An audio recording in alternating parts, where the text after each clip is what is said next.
अगर आपका काम ज्यादा देर दफ्तर में बैठ के करने वाला है तो ये वाली वर्जिशें आपको रोजाना करनी पड़ेगी, नहीं तो आप जो कमा रहे हैं उसका एक हिस्सा डॉक्टर्स के लिए बचा के रखें, क्योंकि आने वाले टाइम में आपको दर्दें वगैरह निकलेंगी। सबसे पहला काम आपने करना है कि इस पोजीशन पे बैठें, इधर पाँव इस तरह जोड़ें और इस तरह अपने घुटनों को मूव करें। ये बटरफ्लाई एक्टिविटी आपके हिप की मोबिलिटी को बेहतर रखती है और आपके जो अडक्टर का स्ट्रेन है वो कम होता है। खांस से छींक के पेशाब निकल जाता है, ये वाला मसला नहीं होगा अगर आप ये वाली वर्जिश करते होंगे। इसके बाद एक टांग इधर, एक टांग फोल्ड और आगे की तरफ झुकेंगे ताकि आपके सारे नीचे हैमस्ट्रिंग के मसल स्ट्रेच हो। 30-30 सेकंड के लिए दोनों तरफ आपने ये वाली वर्जिश करनी है। इसी तरह पाँव इस तरह खोल के आगे की तरफ कमर सीधी करके झुकेंगे ताकि पूरे हैमस्ट्रिंग के मसल्स आपके स्ट्रेच होंगे। इधर जिस्म को आप रोक के रखेंगे।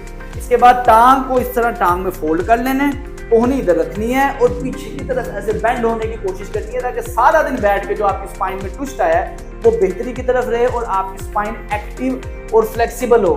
लास्ट काम आपने ये करना है कि डीप स्क्वाट करनी है। इस पोजीशन में पाँव खोल के इस पोजीशन में बैठना है, डीप स्क्वाट करनी है ताकि आपके मसल मजबूत हो, हिप के मसल मजबूत हो, घुटने के मसल मजबूत हो। सारा खर्चा डॉक्टर्स पे करने की बजाय अपनी इन्वेस्टमेंट अपने टाइम के तौर पे अपने ऊपर करें ताकि आपके मसल मजबूत होंगे तो इंशाल्लाह आगे आने वाले टाइम में आपको डॉक्टर्स के पास नहीं जाना पड़ेगा।